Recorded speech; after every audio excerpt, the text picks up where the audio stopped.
आज के इस टॉपिक में अपन जो आपको सामने दी गई छाया की आकृति है उसमें जो छाया की बात बताया गया ये आकृति एक फर्स्ट है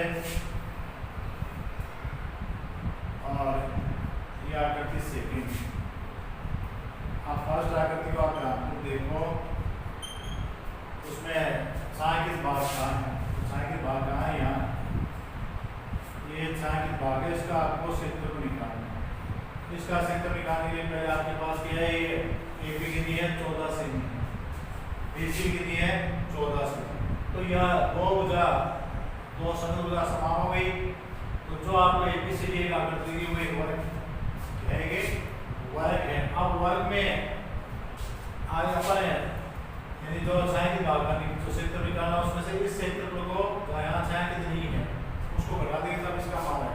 अब इसका कैसे करेंगे, तो पहले आप देख लो ये 14 सेमी यहाँ से, तो यहाँ से ये भी पूरी 14 सेमी होगी, 14 सेमी होगी। अब 14 सेमी में 3 सेमी यहाँ 3 सेमी है, तो 14 में से 3 तो कम हो गया, 8 बची। 8 में आप इसके 3 हिस्से जैसे अपन ये करेंगे ये 4 सेमी है, 4 सेमी है, तो इस साइड में भी ये 4 सेमी है, इस साइड में भी ये 4 सेमी। अतः यहाँ 4 सेमी का वर्ग दिख रहा है। अब यानी यहाँ 4 यानी जो 26 सेमी है 4 वर्ग के 10 बच गए। अब 10 में बाकी कितने बच गए, तो ये कितने बचे हैं, वो 4 बचे।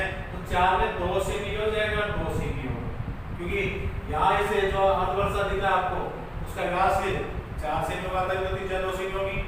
तो अपन इसको क्या करेंगे, 2 सेमी ये हो जाएगा यहाँ 2 सेमी। तो इस प्रकार से ये कितनी होगी 4 सेमी हो गई, ये 2 सेमी हो गई, ये 2 सेमी हो गई। तो ये 3 तो 5 5 4 9 9 2 11 11 3 14, इस प्रकार से पूरी 14 सेमी होगी। इसी प्रकार से इस आकृति में ये 14 सेमी होगी। अतः हमारे पास जो अंदर दे रखे हैं उस आकृति में क्या है, 4 तो अर्धवर्त हैं, 4 क्या है ये अर्धवर्त है, और एक है हमारे पास यहाँ वर्ग है। तो अपन जब इस छाया की बात का क्षेत्र निकालेंगे तो पूरे वर्ग एबीसीडी का क्षेत्र निकालेंगे। अब उसमें से आगे क्या करेंगे, 4 अर्धवर्तों का क्षेत्र निकालेंगे, 4 अर्धवर्तों का क्षेत्र और एक वर्ग का क्षेत्र निकालेंगे। वो निकाल दूंगा टोटल करके इस पूरे वर्ग के क्षेत्रफल में घटा देंगे, तब हमारे पास क्या जाएगा, इस छाया की बात का क्षेत्रफल प्राप्त होगा। तो फिर से देखो, सबसे पहले आपको क्या देखिए, 2 संगत भुजाओं की लंबाई समान दी गई है। तो 2 संगत भुजाओं की लंबाई समान है, तो ये क्या आपको आकृति है, ये वर्ग है। कैसे है ये, अब वर्ग में हम देख रहे हैं कि यहाँ ये एबी 14 सेमी की है। अब 14 सेमी होने के बाद में यहाँ ये 3 सेमी दे दी, तो 14 में से 3 दिन 6 सेमी कम कर लो, 8 बच गए। अब बाकी यहाँ से लेकर यहाँ तक ये 8 बची है। अब इस 8 बचाने के लिए अपन है कि यहाँ 8 वर्ग दे रखे हैं, ये बीच में एक वर्गाकार से आकृति दे रखी है। तो अब ये तभी होगा जब ये 4 सेमी की ये इसकी त्रिज्या 2 सेमी होगी। क्यों, कि यहाँ ये व्यास है, तो 4 सेमी तभी त्रिज्या 2 सेमी होगी। ये व्यास क्या होगा 4 सेमी होगा, तभी त्रिज्या इसकी 2 सेमी। इसलिए यहाँ ये 4 सेमी, ये 2 सेमी और ये 2 सेमी हो जाएगा। अब 2 4 2 कितना हो गया 8 8 ये चलते 14 हो गए। इसी प्रकार से इस साइड में भी ये 3 ये 3 ये 2 ये 2 और ये गिर जाएगी 4 सेमी हो जाएगी। इस प्रकार से नापों को लेते हैं अपन क्या करेंगे, इस अंदर वाले भाग का क्षेत्र निकालेंगे और पूरे वर्ग का क्षेत्र निकालेंगे। हम पूरे वर्ग के क्षेत्र में अंदर वाले भाग का क्षेत्र को घटा देंगे, तब हमें छाया के भाग का क्षेत्रफल प्राप्त होगा। तो सबसे पहले आप जो वर्ग है एबीसीडी है, वर्ग एबीसीडी का क्षेत्रफल निकालोगे। तो वर्ग एबीसीडी का क्षेत्रफल बराबर है, वर्ग का क्षेत्रफल सूत्र होता है भुजा की पावर 2। अब उसकी भुजा कितनी है 14 है, तो 14 की पावर 2। अब 14 की पावर 2 का मतलब 14 गुना 14। अब 14 को 14 से गुणा करो क्या हो जाएगा 196 वर्ग सेमी। तो अब टोटल जो क्षेत्रफल है उसका वो तो 196 आ गया। अब उसमें 4 और बने उनकी अनुवर्तों की त्रिज्या तो गिनी जाएगी, तो आधे वर्तों का जो व्यास है वो कितने है 4 सेमी है, कितना है 4 सेमी है, तो उसकी त्रिज्या कितनी होगी, तो त्रिज्या बराबर कितनी हो जाएगी, उसके आधी कर दो, तो 4 में 2 का भाग होंगे तो 2 सेमी। अब 2 सेमी से चारों आधारों का क्षेत्रफल निकालोगे, तो वही आगे क्या करोगे, चारों आधे वृत्तों का क्षेत्रफल बराबर। अब 4 का तो पहले 4 से गुणा कर दो, हमारे वर्ग का क्षेत्रफल स्क्वायर तो वो लिखो, तो आर वर्ग का क्षेत्रफल क्या होता है, पाई आर स्क्वायर बटा 2। आगे इसमें आर का मान लिखो और पाई का माना जो आपको खाने के नहीं खा जाता तो 22/7, अगर नहीं खा जाता ऐसे इसमें कह दिया पाई का मान 3.14 लिखो, तो जहां खा जाता है वहां तो वही लिखो, लेकिन नहीं खा जाता जहां लिखोगे 22/7 लिखोगे। अब आर का मान कितना है, 2 है, तो 2 की पावर बटा 2, अब बराबर है 4 × 22 × 2 × 2, तो 2 × 2 खाएंगे 2 की पावर 2 था वो। अब ये तो ये नीचे 7 है, वो 7 को यहाँ रख दो, पूरा नीचे और कितने है 2 है, उसको रख दो। अब 2 का 1 से काट दो, अब उसके बाद में यहाँ 2 को 4 से गुणा कर लो, 8 हो गया, 8 को 22 गुणा तो 176 और नीचे कितने बच गए हैं 7, तो ये वर्ग सेमी किसका आ गया है, चारों आवर्तों का क्षेत्रफल। तो चारों जो आवर्त है आपको ये उसका क्षेत्रफल है। अब जो वर्ग बच रहा है उसमें आंसर है, अब उसका नाम अलग से कोई दो तो ऐसे दे दो, क्योंकि वर्ग पहले भी आ चुका है, तो यहाँ भी दे दिया अपन, यहाँ PQRS दे दो, क्या दोगे PQRS, तो बोलेंगे PQRS का क्षेत्रफल बराबर है, और भुजा की पावर 2, अब भुजा उसकी कितनी है 4 है, तो 4 की पावर 2 बराबर 4 × 4 बराबर 16 वर्ग सेमी। अब छाया की भाग का क्षेत्रफल निकालना है, तो छाया की भाग का क्षेत्रफल कैसे निकालेंगे, वर्ग ABCD का क्षेत्रफल माइनस 4 अर्धवर्तों का क्षेत्रफल प्लस वर्ग PQRS का क्षेत्रफल। आप वही क्या करेंगे अपन अलग अलग अंतराल हमारे पास क्षेत्रफल प्राप्त हो गया है। अब छाया की भाग का क्षेत्रफल निकालेंगे, तो छाया के भाग का क्षेत्रफल बराबर है वर्ग ABCD का क्षेत्रफल माइनस 4 अर्धवृत्तों का क्षेत्रफल प्लस वर्ग PQRS का क्षेत्रफल। वही वर्ग ABCD का क्षेत्रफल कितना था, वो जैसे वर्ग ABCD का क्षेत्रफल मिला था तो वो कितना था हमारे पास 101 कितना था, ये वर्ग ABCD का क्षेत्रफल बराबर है 196 वर्ग सेमी माइनस 4 वर्गों का क्षेत्रफल क्या हो गया 176/7 और जो वर्ग PQRS का क्षेत्रफल क्या हो गया 16, तो वो क्या है 16। अब इन दोनों का टोटल का इसमें से घटा दो, तो 196 तो 196 लिख दो। अब इन दोनों का टोटल करो तो ये भिन्न है, ये पूर्ण संख्या है, तो दोनों का लघुगुण लोगे तो यहाँ तो असला कितना है 1 है, यहाँ कितना है 7। अब 7 1 का लघुगुण लो कितना आएगा 7 आएगा। अब 7 में 7 का भाग दो एक बार, 1 को 176 से मारो तो 176। अब 1 का भाग 7 में दिया 7 बार, 7 को 16 से गुणा लोगे तो 16 7 112, तो कितना आ जाएगा वो 112 आ जाएगा। आज के बाद में दोनों का टोटल करो, वो 196 माइनस दोनों टोटल किया तो 6 2 8। आज के बाद में यहाँ 7 रहेगी 8 और 1 रहेगा में 2, 288/7। अब 196 अब 288 में 7 का भाग लगाओ तो 7 चौके 28। अब 28 को 28 निकाल कुछ बता नहीं, और होता है 8 में 7 का भाग गया एक बार, बस क्या है कि ना 1। अब 1 के साथ होता है 0, तो 0 के क्या देता है भागफल में दशमलव। अब हो गए 10, अब 10 में 7 का भाग दिया और एक बार हो गए बच गए 3, 3 के साथ होता है 0 हो गए 30, 30 में 7 का भाग 7 चौके 28, तो कितना आया यानी 41.1 अब 196 इसमें से 41 क्या करोगे 196.00 में 41.14 को घटा लोगे तो घटाओगे पहले 10 में से 4 निकाले 6 बच गए 10 में से 2 निकाले इसके आंसर आ गया 8 बच गए और आगे 6 में से इसके आंसर आ गई 2 निकाल दिए 4 बच गए और 9 में से 5 निकाले 4 बच गए अब ये का 1 तो कितना आ गया हमारे पास 144.86 वर्ग सेमी तो जो अब यहाँ छाया भाग दिख रहा है आपको उसका क्षेत्रफल कितना होगा 144.86 वर्ग सेमी होगा। अब इसी प्रकार जैसे आपको दूसरा प्रश्न दे गए दूसरे प्रश्न में क्या दिया गया आपको कि निम्नलिखित आकृति 2 में आकृति जो 2 है तो आकृति 2 ये है उसमें छाया भाग का क्षेत्रफल ज्ञात कीजिए जहां एबीसी भुजा 14 सेमी का एक वर्ग है अतः ये जो आपको वर्ग देते हैं क्या इसका नाम क्या है ABCD A B C D वो कितने भुजा का है 14 सेमी भुजा का एक वर्ग है। अब इसमें हमें छायांकित भाग का क्षेत्रफल निकालना है।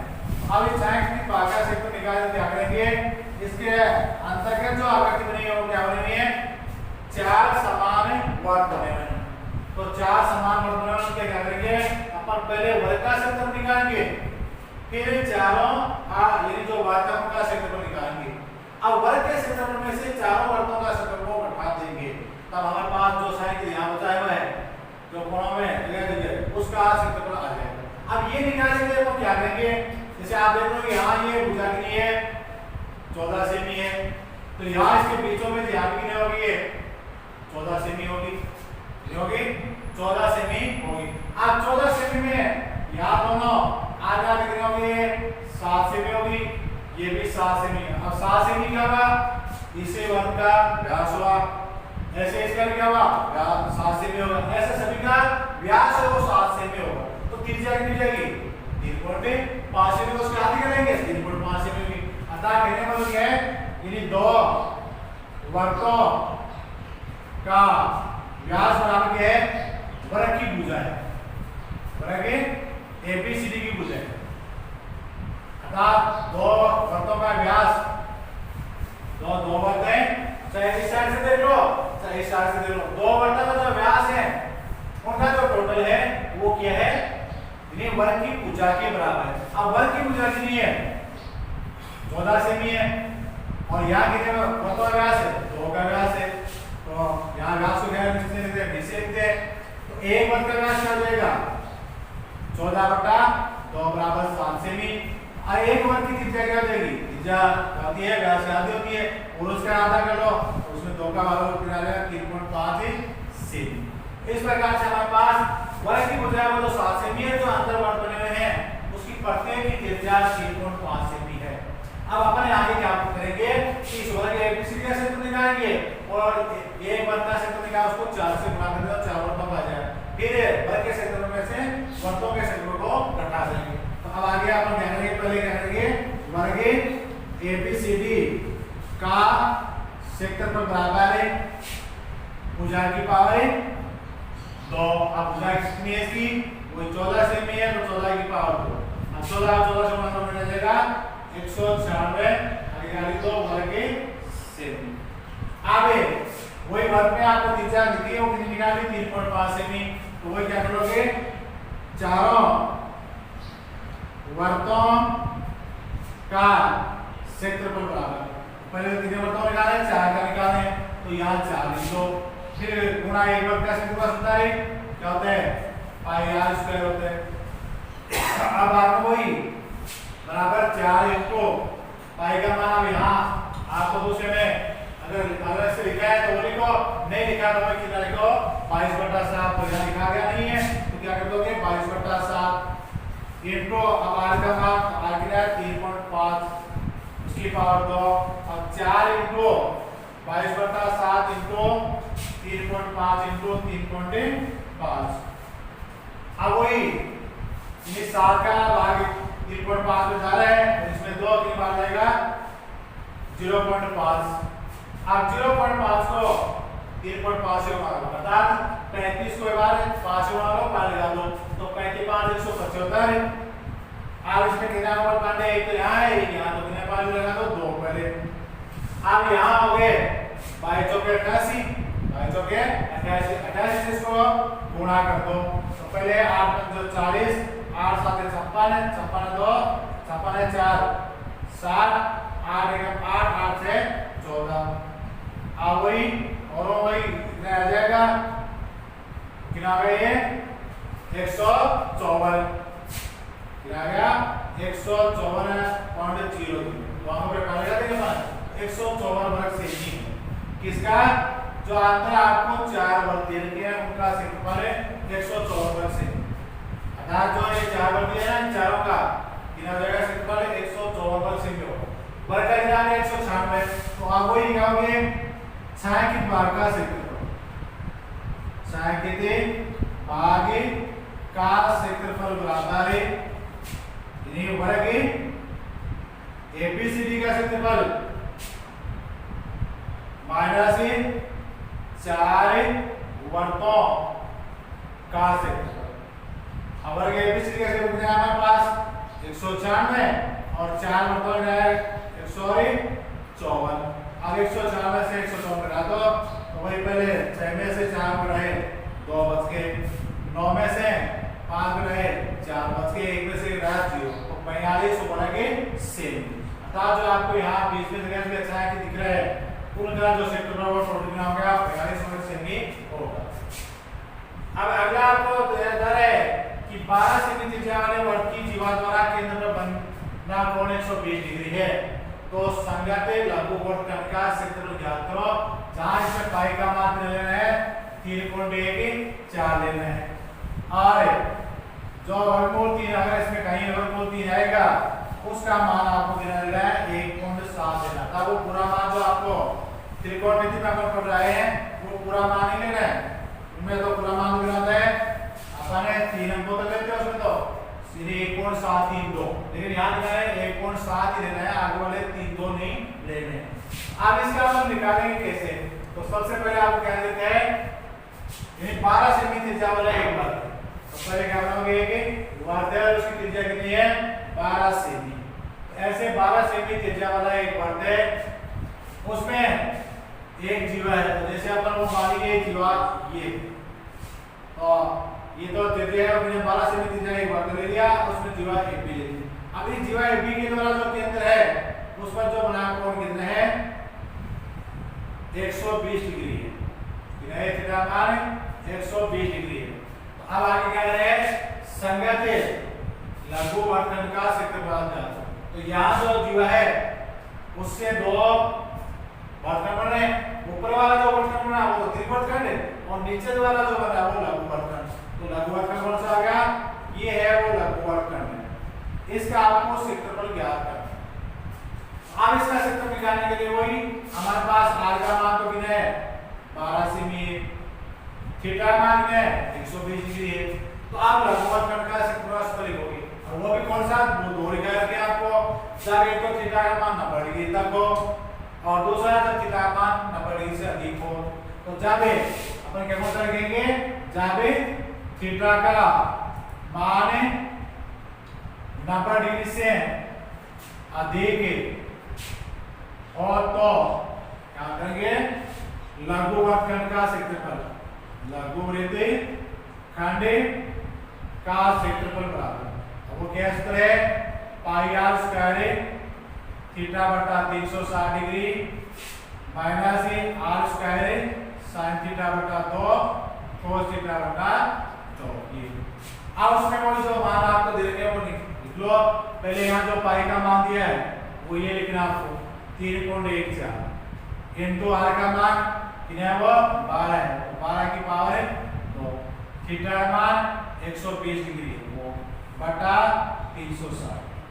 अब आगे इसमें वही पहले r का मान आ गया r का मान मतलब 12 की पावर 2 फिर आगे क्या है आपके पास sin थीटा तो sin थीटा का कितना लिखोगे 120 डिग्री बटा 2 फिर आ गया cos थीटा तो cos वो थीटा कितना है 120 डिग्री बटा 2। अब वही यहाँ इसका जो पावर 2 उसको हटा दो और 3.14 इंटू 12 इंटू 12 इंटू 120 बटा 360। आगे वाले में वही 12 इंटू 12 आवे साइन है 120 बटा 2, तो 120 में 2 का भाग लगा तो क्या आ जाएगा साइन 60, साइन है 60। अब यहाँ cos 120 बटा 2, तो यहाँ क्या जाएगा cos 60 डिग्री आ बटा ये आ गया। अब इसके बाद में आगे मान है इनको जो छोटा वो कर लो, तो पहले यहाँ दोनों में भाग डाले किसका, यानी 120 का, तो 120 में यहाँ 120 बार एक बार गया, यहाँ 3 बार गया। अब 3 का भाग इसमें दो, ये आ गया वो 4 बार, 4 को 12 से गुणा कर लो, 4 को 12 से, 12 चौके 48, 48 को 3.1 4 से गुणा करो, 48 को क्या करोगे 3.14 से, तो पहले वही 8 चौके 32 को दो असल 3, 8 के बाद 8 3 11 असल 1, अब 8 3 320, अब 24 में ये जोड़ दिया 25, अब बाद में 4 से तो 4 4 16, 4 1 4 1 5, 4 3 12, अब वही इनका टोटल कर लो 2 7 0 और 5 1। अब इसमें कितना नंबर बनता, कितने पर बन रहा है इसमें दो आंखों पे ले, तो यहाँ भी दो आंखों पे लगा दो, यहाँ इसका मान आएगा 150.72 वर्ग से। तो ये तो इससे पार्ट का आ गया। अब आगे वाले निकालो, आगे वाले निकालने के करोगे 12 को 12 से गुणा किया 144। अब वही sin 60 का cos 60 का मान त्रिकोणमिति में अपन जो पढ़े थे वहां से लोगे, तो sin 60 का मान कितना होता है, त्रिकोणमिति की जो sin थी उसमें वो कितना होता है, वर्गमूल 3/2 और cos 60 का 1/2, वो वहां से आसानी से मान लिखो। अब वही 2 का भाग 144 में तो 72 बार, 2 का भाग 72 में 2 कितना आ गया 36 बार। अब हमारे पास आगे आएगा 150 माइनस 36, अब वर्गमूल जो 3 है उसका मान आपको देखे यहाँ इसलिए दिया था कि वर्गमूल 3 का मान आप कितना रखो 1.7 रखो, अब वहाँ यहाँ गुणा 1.7, अब वो 36 को 1.7 से गुणा कर लो, तो आवे 150 0.00 माइनस, अब वही गुणा करेंगे इसको तो 17 102, 102 की असल 10, और 17 की 51, 51 में 10 जोड़ दो 61, कितने आ गए 61, तो कितने आ गया 61.2। अब इसको इसमें से घटा लो, तो घटाओ कितना है, पहले वही 10 में से 2 घटाए कितने बच गए 8 बच गए, फिर 10 में से 2 घटाए दोनों तो असल आ गई 1, तो वो और कितने बच गए 8 बच गए। आगे इन्हीं 15 में से 7 घटाए 8 बच गए, तो कितना आ गया 88.8 वर्ग से। तो जो आपको इसमें यहाँ दिख रहा है वर्गखंड संगत वर्गखंड, इसका जो क्षेत्रफल होगा वो कितना होगा, यानी 88.8 वर्ग सेमी होगा। अगर ये आपको ये पूछता इन्हें संगत लघु वर्गखंड के स्थान पर देता दीर्घ वर्गखंड देता, दीर्घ वर्गखंड देता, तो अपन क्या करते थे, अब यहाँ वर्ग का क्षेत्रफल निकाल लेते, क्या करते इसी वर्ग का क्षेत्रफल पूरा निकाल लेते, और पूरा निकालने के बाद में जो ये आया उसको वर्ग के क्षेत्रफल में घटा देते, तब ये किसका जाता दीर्घ वर्गखंड का क्षेत्रफल। तो इसी पार्ट में आपको ये पूछते हैं, जैसे आपको यहाँ से दिया संगत वर्गखंडों का क्षेत्रफल ज्ञात कीजिए, इसका मतलब आपको यहाँ दोनों का निकालना है कि लघु वर्गखंड का भी निकालना और दीर्घ वर्गखंड का भी। लघु वर्गखंड का अपन निकाल लिया और दीर्घ वर्गखंड का कैसे निकालते हैं, वृत्त का क्षेत्रफल माइनस लघु वर्गखंड का क्षेत्रफल, लघु वर्गखंड का क्षेत्रफल अर्थात जो पूरा वर्ग उसका क्षेत्रफल में से जो आपने ये निकाल लिया उसका क्षेत्रफल घटा दो। अब वर्ग का क्षेत्रफल कैसे निकालोगे, वही पाई आर स्क्वायर, पाई आर का मान यहाँ 12 है, उसमें जो आएगा उस मान में से ये जो क्षेत्रफल वो घटा देंगे, इस प्रकार से अपन प्राप्त करेंगे। अगले प्रश्न में छाया की बाह्य छाया आकृति में छाया के डिजाइन का क्षेत्रफल ज्ञात कीजिए। तो आपको डिजाइन जो कैसे बता रहा है अगला कि 8 सेमी 8 सेमी वाले वर्तों के चतुर्थांशों के बीच का वैनिष्ठान, तो पहले एक वर्ग का चतुर्थांश है, वर्ग का चतुर्थांश जैसे अपन ये ले लिया कि ये चतुर्थांश है, वर्ग का चतुर्थांश मतलब समझते हो ना कि वर्ग का चौथा भाग ये चतुर्थांश है। अब दूसरा इसी प्रकार इस साइड से कोई कोण ले लिया चतुर्थांश, जैसे यहाँ उतनी त्रिज्या ले ली और उसको ऐसे घुमा लिया, और उतनी से लेने वाला जैसे यहाँ से ये है और यहाँ से वो इतना प्रकार हो लिया और इस प्रकार से वो घुमा लिया, तो वहाँ जैसे इसको यहाँ में तो ये हो गया, तो यहाँ दो चतुर्थांश हो गए, एक तो ये चतुर्थांश हो गया, दूसरा ये हो गया, तो इससे तो ये चतुर्थांश बन गया और इसको लेकर ऐसे ही बन गया। अब दो चतुर्थांशों से ये है कि जो आकृति बनी है उसमें कौन कर रहा है उभयनिष्ठ भाग ये हो गया, अतः ये जो दोनों में समान भाग है। अब आप देखो कि ये जो भाग है जैसे यहाँ आया तो इस चतुर्थांश में भी है नहीं वो, और ये जो भाग है यहाँ से इसको खींचा उसमें भी आ गया, इस उभयनिष्ठ भाग का आपको क्या निकालना है, क्षेत्रफल ज्ञात करना। तो इसका क्षेत्रफल ज्ञात करने के लिए जैसे अपन यहाँ ए ले लिया, ये बी ले लिया, ये सी ले लिया, ये डी। अब जो चतुर्थांश की त्रिज्या कितनी की है 8 सेमी दे दी, तो यहाँ ये 8 है तो इस साइड में कितनी होगी 8 सेमी। अब यहाँ ये 8 सेमी खोला तो यहाँ भी ये कितना है 8 सेमी। अब आप देख रहे हो कि इसमें सारी 8 सेमी होगी, तो इसका मतलब ये वर्ग हो जाएगा समचतुर्भुज है। अब वर्ग है समचतुर्भुज, उसमें अपन इसका चयन करेंगे क्योंकि यहाँ चतुर्थांश था, ध्यान देने का कोण उसमें 90 डिग्री है, तो सब 90 ये दो नंबर के होंगे तो वो भी 90 के होंगे, तब ये वर्ग ऐसा है कि वर्ग है। अब अपन इसका क्षेत्रफल निकालने का दो तरीके हैं।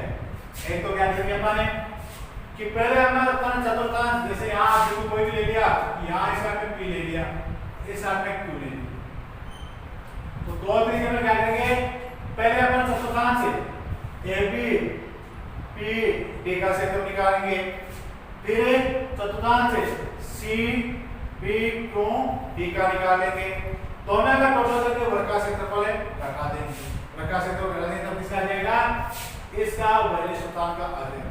दूसरा ऐसे तरह तरीका ये है कि इस भाग को जैसे अपन इस वेक्टर को ऐसे मिला लो और मिलाते आवे, यहाँ से इस साइड को हटा दो एक बार, पूरे को यहाँ से हटा दिया और आप देखो कि क्या बन रहे हैं कि एक चतुर्थांश में क्या बन गया हमारे पास वृत्तखंड बन गया कि पूरा मध्य से ऊपर है, तो उसमें ये वृत्तखंड बन गया और उस वृत्तखंड की ये त्रिज्या का मान तो 8 सेमी है और जो थीटा है थीटा मान हो जाएगा यहाँ 90 डिग्री, उससे आप क्या निकालोगे इस त्रिकोणखंड का क्षेत्रफल निकालो।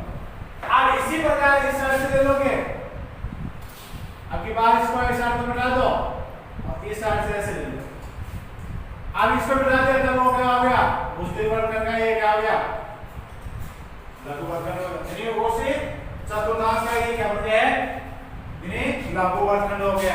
अब दोनों आप देखो यहाँ भी त्रिज्या 8 सेमी है और थीटा पर वो 90 डिग्री, तो अपन दो बार निकाल सकते, एक बार निकालेंगे उसको 2 से मार देंगे आ जाएगा, तो वो से इतने 90 में पड़ने के बाद इससे कर लेंगे। अर्थात जो हमारे पास चतुर्थांश है वो क्या करेंगे चतुर्थांश में बने प्रत्येक क्या लघु वृत्तखंड की त्रिज्या कितनी हुई 8 सेमी है, त्रिज्या ने r बराबर है 8 सेमी है और थीटा मान है 90 डिग्री है, 90 डिग्री क्यों हुआ तो चतुर्थांश है अर्थात वर्ग का चौथा भाग है, तो पूरा टोटल की सारी होगा वर्ग के अंदर पर उसका चौथा भाग है तो 90 डिग्री हो जाएगा।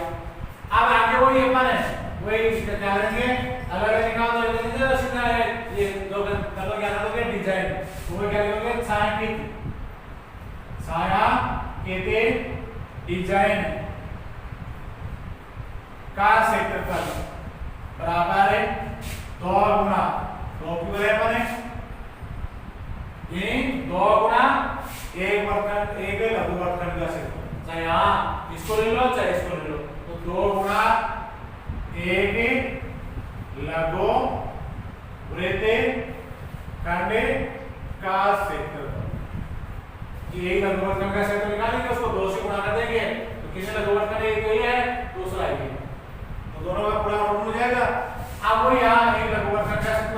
इसको 2 इंटू लगभग करके इसके वास्ते क्या है पाई आर स्क्वायर थीटा बटा 360 डिग्री। अब उसके बाद में आगे वही थीटा का मान देखो 90 डिग्री तक है, 90 से ज्यादा है, 90 से ज्यादा था तो वो बाहर लिखेंगे और 90 से कम होता तो क्या लिखेंगे आर स्क्वायर sin थीटा बटा 2 ये लिखेंगे। तो अगली बार 90 डिग्री है, 90 से ज्यादा नहीं है, 90 से ज्यादा तो यहाँ क्या लिखते हैं अपन आर स्क्वायर sin थीटा बटा 2 cos थीटा बटा 2 और 90 तक क्यों तो तब अपन क्या करते हैं आर स्क्वायर sin थीटा बटा 2। अब वो इसमें मान को 2 इंटू पाई का मान, तो पाई का मान इसमें कुछ कहा गया नहीं है तो वही 22/7 रख दो, तो क्या करोगे 22/7 इंटू आर का मान, आर है तो आर की पावर 2, थीटा का मान 90 डिग्री बटा 360 डिग्री। अब आगे वही आर का मान हो गया आर की पावर 2 sin थीटा का मान है 90 डिग्री बटा 2। अब वही 2 इंटू इसका पूरा खोलो जो पावर है उसको हटा दो तो क्या जाएगा 22 इंटू 8 इंटू 90 बटा एक तो ये 7 आ जाएगा नीचे और ये 360 आ जाएगा। अब इसको छोटा कर लो तो पहले 90 का भाग 360 में लगाओ बिंदु से बिंदु से 2 का भाग 36 में लगाओ 4 बार, अब 4 का भाग 8 में दो 2 बार। आगे इसको 8 दूनी 16, अब 16 को इससे गुणा कर लो तो ये 2 10 से रह गई तो अब 16 दूनी 32 और 16 दूनी 32 में 3 जोड़ दिए 35 कितना जाएगा 35 बटा नीचे ना 7। तो ये तो इसका पार्ट का मान आ गया। अब अगले बार पार्ट का निकालो, अगले पार्ट का तब क्या है 8 इंटू 8 और sin 90 का मान 1 बटा 2 8 इंटू 8 और sin 90 का मान क्या होता है ऊपर नीचे को देखोगे 1 होता है। अब वो इसको हल करो तो 2 का भाग 8 में 2 का भाग 2 कितना आ गया 4 बार, 4 बार से हमारा कितना आ गया 32। अब इसको सॉल्व करो, अब इसका सॉल्यूशन आएगा वो क्या आएगा 2 तो है ही, आगे इन दोनों के साथ के एक ही लघुत्तम लो तो लघुत्तम आगे 7 आगे 7 का भाग 7 तो एक बार 1 को 352 गुणा लो तो 352 माइनस अब 1 का भाग 7 में 2 और 7 को 32 से गुणा करो तो 32 7 224 आ जाएगा 224 आ जाएगा 32 7 224। अब ये 224 इसमें घटा दो, अब 2 इंटू पहले 12 में से 4 गए 8 बच के, फिर 5 में से 3 घटाए 2 बच के और फिर 1 बटा 7। अब दोनों गुणा कर लो, गुणा कर 7 का भाग लगा दो, दोनों गुणा क्या गया 256 बटा 7। अब 256 में 7 का भाग लगाओ तो पहले 7 3 21, अब 25 में से 21 घटाओ 4 बच के हो गए 46। आगे 6 7 42, 46 में बने गए 4 बच के 4 के आगे है नहीं तो अपन उतार ली 0 0 क्या गया अपन में 10 अब बाद में 40 में 7 का 7 बच गया 35 आ गया 35 बच के कितना भी 5। अब उसके बाद में 50 तो 7 7 49 बराबर 7। तो ये जो है इस उपनिवेश स्थान का क्षेत्रफल आ गया। तो इसका क्षेत्रफल हम 2 तरीके से निकाल सकते हैं। एक तो कैसे बताया आपको कि पहले आपके चतुर्थांश तो था a b और यहाँ p कौन सा था p b का क्षेत्रफल निकालो, फिर चतुर्थांश b c d q का क्षेत्रफल निकालो। आप तीसरे नंबर पर वर्ग एबीसीडी का क्षेत्रफल निकालो। आप दोनों के चतुर्थांश के योग में से वर्ग से का एबीसीडी का क्षेत्रफल घटा दो तो इसका क्षेत्रफल आ जाएगा। दूसरा तरीका क्या है, अपन जैसे देखा कि चतुर्थांश में ये क्या बना एक वर्गखंड बना, ये इसी चतुर्थांश में ये भी इसका वर्गखंड बन गया, अर्थात 2 वर्गखंड बने हुए। तो दोनों वर्गखंडों का क्षेत्रफल निकाल लिया, वो निकाल देते माने इन्हें इस प्रकार से प्राप्त किया, वो क्या जाएगा डीजेड का क्षेत्रफल आ जाएगा। अब जो अगला प्रश्न आपको दिया गया उसमें क्या कहना है, संलग्न आकृति में छायांकित भाग का क्षेत्रफल ज्ञात कीजिए। अब वो संलग्न आकृति कौन सी है, वो सामने वो कौन सी होगी, वो संलग्न आकृति कि आपको एक वर्ग देके और वर्ग के अंदर एक आपको आय दिया हुआ है, आगे शेष भाग को उसको छायांकित किया गया है। अब छायांकित भाग का आपको क्षेत्रफल निकालना है। तो पहले तो आपके पास कैसे है कि ये ऐसे वाक्य और उस वाक्य के अंदर एक ये आयत है, दिया गया है कि आयत दिया हुआ आवे जैसे वाक्य है नहीं आयत। अब आयत में आपको बुझा देती दो, एक तो ये तो 4 से दे दी, ये 3 से दे दी। अब इसलिए मैं यहां छायांकित कर दिया गया इसको। अब इसका आपको इसमें क्षेत्रफल निकालना है।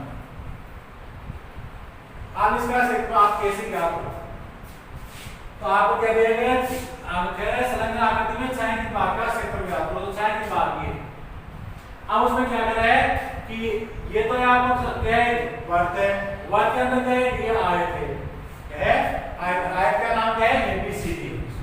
अब अपन इसका छायांकित भाग का क्या करेंगे कि वर्तीय क्षेत्रफल निकालेंगे और आयत का क्षेत्रफल निकालेंगे। अब वर्तीय क्षेत्रफल से आयत का क्षेत्रफल घटा देंगे, वो छायांकित भाग का आ जाएगा। अब आयत का तो हमारे पास क्षेत्रफल आ जाएगा, लेकिन वर्त का कैसे आएगा क्योंकि वर्त की त्रिज्या नहीं है, वर्त की त्रिज्या नहीं है। तो वो कैसे निकालेंगे, तो आयत का क्षेत्रफल लंबाई गुणा चौड़ाई होता है, तो लंबाई 4 सेमी है और चौड़ाई 3 सेमी है, उससे निकल जाएगा। लेकिन वर्त की यहाँ त्रिज्या नहीं है, तो उस त्रिज्या निकालने के लिए आप क्या करोगे, पहले इसका विकर्ण खींच दोगे, क्या खींचोगे विकर्ण खींच दोगे। अब विकर्ण खींचते ही ये आपको जो आ जाएगा समकोण त्रिभुज एबीसी प्राप्त हो गया, समकोण त्रिभुज एबीसी प्राप्त हो गया। अब समकोण त्रिभुज एबीसी ये आधा हो गया, ये लंब हो गया, आपको कर्ण ज्ञात कर लेना। अब जो कर्ण आएगा वो ही वर्ग का व्यास होगा। अब व्यास से आप त्रिज्या निकालोगे और त्रिज्या से इस वर्ग का क्षेत्रफल प्राप्त करो। तो सबसे पहले आप क्या करोगे, इसमें जो समकोण त्रिभुज आपको दिख रहा है, समकोण त्रिभुज 50 एबीसी में वही कर्ण का स्क्वायर यानी जो ऐसे हो गया कर्ण का स्क्वायर बराबर है आधार का स्क्वायर प्लस लंब का स्क्वायर। आप कर्ण इसमें क्या है एसी है, तो एसी की पावर 2 बराबर है एबी की पावर 2 प्लस बीसी की पावर 2। अब एबी के लिए 4 है तो 4 की पावर 2, बीसी के लिए 3 है तो 3 की पावर 2।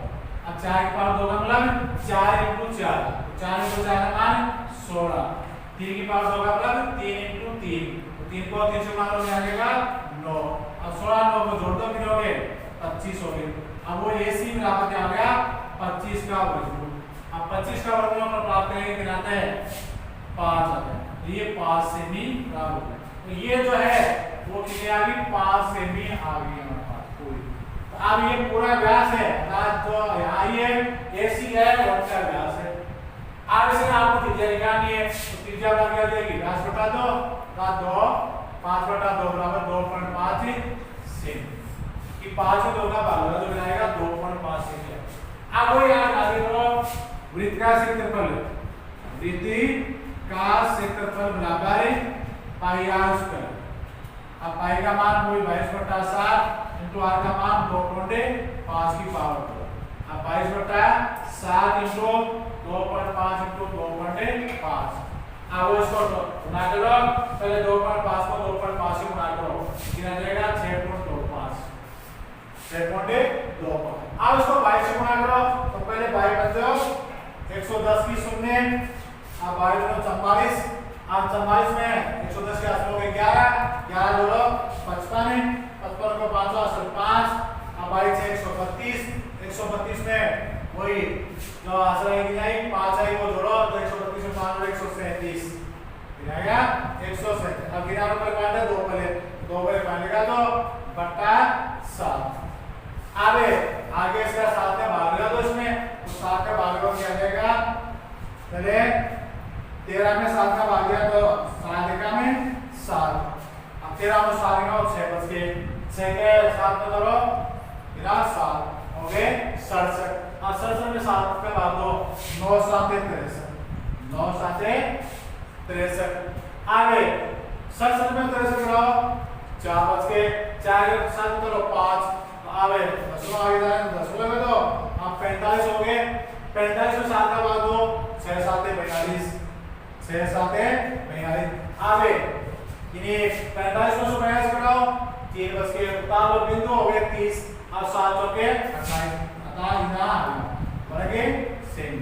कितना आ गया 19.64 वर्ग सेमी। अब वो आयत है उसका क्षेत्रफल लिखो।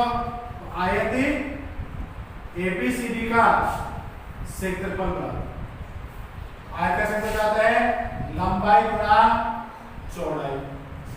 क्या होगा लंबाई गुना चौड़ाई।